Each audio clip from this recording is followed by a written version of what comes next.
People have been keeping bees for thousands of years. We have actual records, picture records of ancient Egyptians keeping bees, originally probably to collect honey, because farming is all about figuring out how nature provides us with food and how we can make that more. By having bees around, their food grew better too. And so now bees are doing two things for our food supply. They're giving us actual food, and they're making our food grow better through pollination. So the bees, about a third of the food that you put in your mouth every day, about 1 out of 3 bites had bees involved in pollinating your food. Now, we probably wouldn't starve to death if we didn't have bees, because rice and beans, potatoes, corn, wheat, tomatoes, lettuce, things like that, they aren't as critical for bees. But a lot of our fruit, a lot of our nuts, if you're a coffee drinker, they pollinate coffee, vanilla, all kinds of things that we use in our food or for food. Putting away chemicals is a really good start.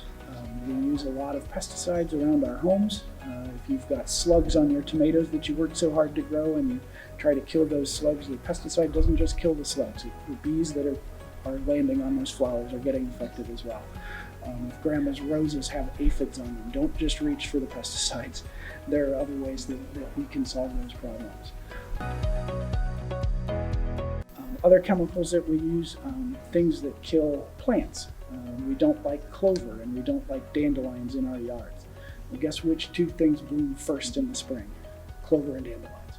So when the bees come out of their hives looking for food after eating down all of their food supply for the year, clover and dandelions can be really important. You can plant things that bees like. There are all kinds of places where you can go and find out different bee-friendly plants. As a clue, they tend to gravitate towards blue and yellow flowers, and they like them to be open flowers. They don't like to go down inside of flowers.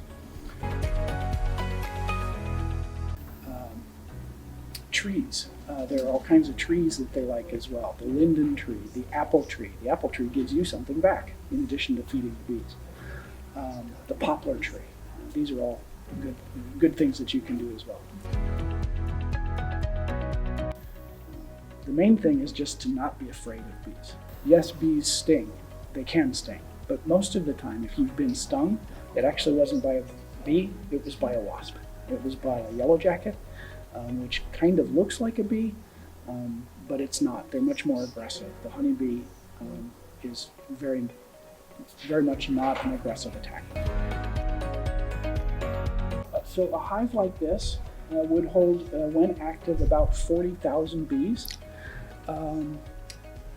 About 400 of those bees are boys, 1 queen, and all the rest are girls.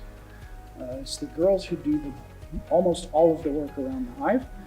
They protect the hive, they go out to collect the food, they clean the hive, they groom the other bees, they look after the little bees. So they're doing all of that stuff. A bee leaving the hive will, on a single visit out of the hive, land on maybe 50 to 100 blossoms. That's one visit. She can make up to 12 trips or even more a day. So just to make the math simple, 10 times a day, 100 blossoms, that's 1,000 blossoms every day for one bee. If you've got 40,000 bees, about 13,000 of them are going out hunting for food. That means 13 million visits to flowers every day from one hive. That's why they're such powerful pollinators.